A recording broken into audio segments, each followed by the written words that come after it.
It is finally back, everyone. The NFL regular season kicks off tomorrow, which means I'm bringing back my game picks for the NFC North teams. Now, I remember doing pretty well for myself, but I started in the middle of the season, and this year I'm right at the beginning, but I'm sure I'll do even better than last year. Before anything, though, we better get used to this screen and that zero because I will never get a game wrong. I almost kept a straight face on that one.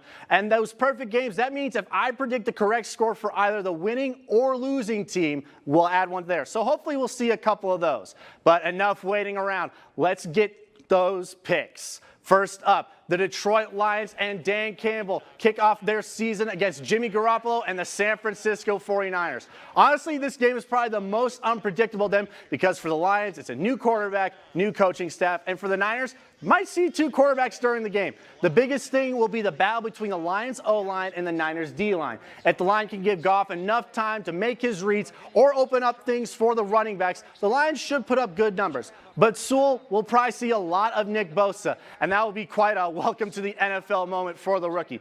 But I think it'll be a lot closer than what most Lions and 49ers fans think. The Dan Campbell era, though, does not get off to a great start as the Lions lose 24-14. And next up, the Minnesota Vikings head down south to take on the Cincinnati Bengals. Now, the Vikings have one of the best players in the NFL in running back Dalvin Cook.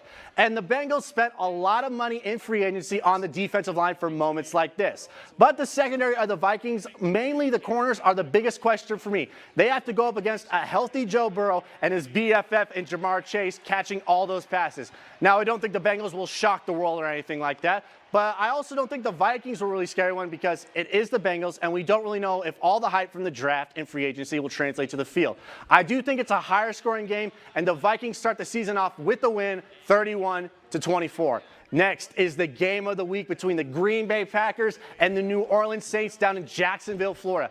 This is a tough game to call because the Packers will probably have a couple rookies on the O-line in Josh Myers and Royce Newman. But Jameis Winston, while he can get those yards, he has a tendency to force passes, we'll say, that lead to a lot of interceptions. The Saints not having Michael Thomas will also mean guys like Jair Alexander, Kevin King, and Eric Stokes should really step up, limit those big plays, and hopefully come down with a couple INTs. It is the Saints, though, who have a well-coached team and a very talented defense that will bail them out. But I think the Packers' defense and offense do just enough. Sorry, Tyree, but the Packers win a tight one, 34-27. And finally, it is the Sunday night game between the LA Rams and the Chicago Bears. Matt Stafford making his debut for the Rams after that blockbuster trade this offseason, and he gets a stout Bears defense with some actual hype around their offense. Andy Dalton is getting start for Chicago, but I don't really think the offense will do anything. This will be a good old-fashioned defensive battle. The stat sheet might show a lot of yards for certain players, but the scoreboard